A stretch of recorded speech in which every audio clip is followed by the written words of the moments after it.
নাহমাদুহু ওয়া নুসাল্লি আলা রাসূলিহিল কারীম আম্মা বাদ। সুপ্রিয় দর্শক শ্রোতা, মহিমান্বিত মাস রমজান উপলক্ষে সময়ের মাসব্যাপী আয়োজন ইসলাম ও রমজানে আপনাদের স্বাগত জানাচ্ছি আমি নোমান বিল্লাহ। আজ আলোচনা করব রমজানে দান সৎকার গুরুত্ব ও ফজিলত সম্পর্কে।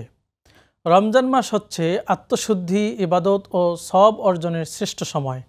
এই মাসে মুসলমানরা রোজা রাখার পাশাপাশি দান সৎকা করে আল্লাহ তাআলার সন্তুষ্টি অর্জনের চেষ্টা করেন। কোরআন ও হাদিসে রমজানে দান সৎকার বিশেষ গুরুত্ব ও ফজিলত সম্পর্কে সুস্পষ্টভাবে উল্লেখ করা হয়েছে।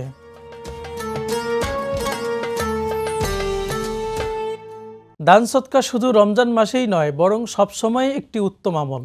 তবে রমজান মাসে এর গুরুত্ব আরও বেশি। রাসূলুল্লাহ সাল্লাল্লাহু আলাইহি ওয়াসাল্লাম বলেছেন, দান সৎকা গুনাহকে এভাবে নিঃশেষ করে দেয় যেমন পানি আগুনকে নিভিয়ে দেয়। রমজান মাসে দান সৎকার প্রতি বিশেষ গুরুত্ব আরোপ করা হয়েছে, কারণ এটি আত্মাকে পরিশুদ্ধ করে এবং আল্লাহ তাআলার নৈকট্য লাভের সুযোগ করে দেয়। মহানবী সাল্লাল্লাহু আলাইহি ওয়াসাল্লাম রমজান মাসে অত্যন্ত উদার হতেন। হাদিসে এসেছে, রাসূলুল্লাহ সাল্লাল্লাহু আলাইহি ওয়াসাল্লাম মানুষের মধ্যে সর্বাধিক দানশীল ছিলেন, আর রমজান মাসে তিনি সবচেয়ে বেশি দান করতেন।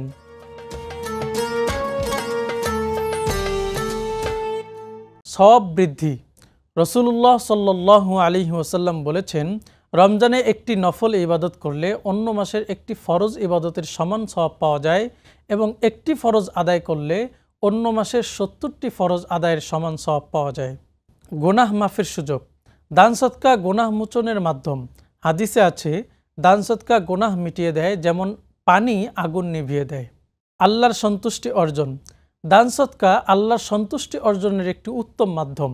আল্লাহ তাআলা বলেন, তোমরা আল্লাহর সন্তুষ্টির জন্য যা কিছু দান করবে তা তোমাদের জন্য উত্তম। জাহান্নাম থেকে মুক্তি। হাদিসে এসেছে, তোমরা নিজেদের জাহান্নামের আগুন থেকে রক্ষা করো ওয়ালাউ বিশিক্কি তামারতিন, অর্থাৎ এক টুকরো খেজুর দান করার মাধ্যমে হলেও।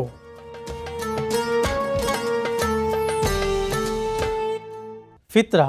রমজানের শেষে ঈদের আগে প্রত্যেক সামর্থ্যবান মুসলমানের জন্য ফিতরা প্রদান করা ওয়াজিব। এটি গরিবদের সাহায্য করার অন্যতম উত্তম ব্যবস্থা। জাকাত। যাদের নিসাব পরিমাণ সম্পদ রয়েছে তাদের জন্য জাকাত দেয়া ফরজ। রমজান মাসে জাকাত প্রদান করা হলে সওয়াব আরও বেশি বৃদ্ধি পায়। গরিব ও অসহায়দের খাদ্য সহায়তা। ইফতার ও সেহরির জন্য গরিবদের খাদ্য সহায়তা করা অত্যন্ত পুণ্যময় কাজ। হাদিসে এসেছে, যে ব্যক্তি কোনো রোজাদারকে ইফতার করাবে সে রোজাদারের সমপরিমাণ সওয়াব পাবে, তবে রোজাদারের সওয়াব কমানো হবে না। মসজিদ ও মাদ্রাসায় দান। মসজিদ, মাদ্রাসা ও দ্বীনি শিক্ষা প্রতিষ্ঠানে দান করা একটি বড় সওয়াবের কাজ। অসহায়দের চিকিৎসা সহায়তা। গরিব ও অসহায় রোগীদের চিকিৎসার জন্য আর্থিক সহায়তা করা রমজানে একটি উত্তম দান।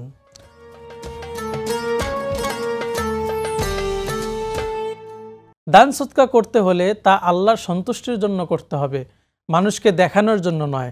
হাদিসে এসেছে, ডান হাত যা দান করে তা বাম হাত যেন জানতে না পারে। এছাড়া দান সৎকা গ্রহণকারীর মর্যাদা রক্ষা করতে হবে, কোনো অবস্থাতেই তাকে লজ্জা দেয়া যাবে না। আল্লাহ তাআলা বলেন, হে ঈমানদারগণ, তোমরা দান সৎকা করার উপর উপহাস ও কষ্টদানের মাধ্যমে তা নষ্ট করো না। রমজান মাস হচ্ছে আত্মশুদ্ধি ও ইবাদতের মাস। এই মাসে দান সৎকা করলে এর সওয়াব বহুগুণে বৃদ্ধি পায়। জাকাত, ফিতরা, ইফতার করানো, মসজিদ মাদ্রাসায় দান করা, গরিবদের সহায়তা করা, এসবই রমজানের অন্যতম শ্রেষ্ঠ কাজ। তাই আসুন আমরা সবাই এই বরকতময় মাসে উদারভাবে দান সৎকা করি এবং আল্লাহ তাআলার সন্তুষ্টি লাভের চেষ্টা করি।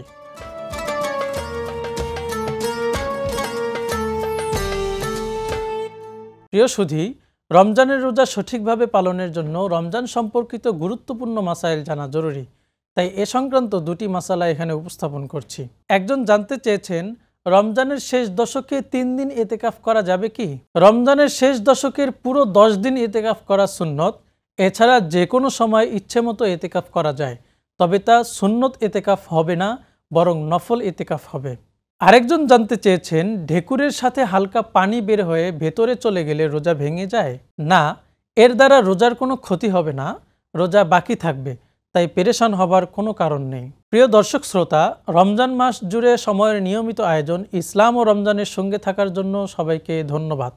পরবর্তী পর্ব দেখার আমন্ত্রণ জানিয়ে এখানেই শেষ করছি। আসসালামু আলাইকুম ওয়া রাহমাতুল্লাহি ওয়া বারাকাতুহু।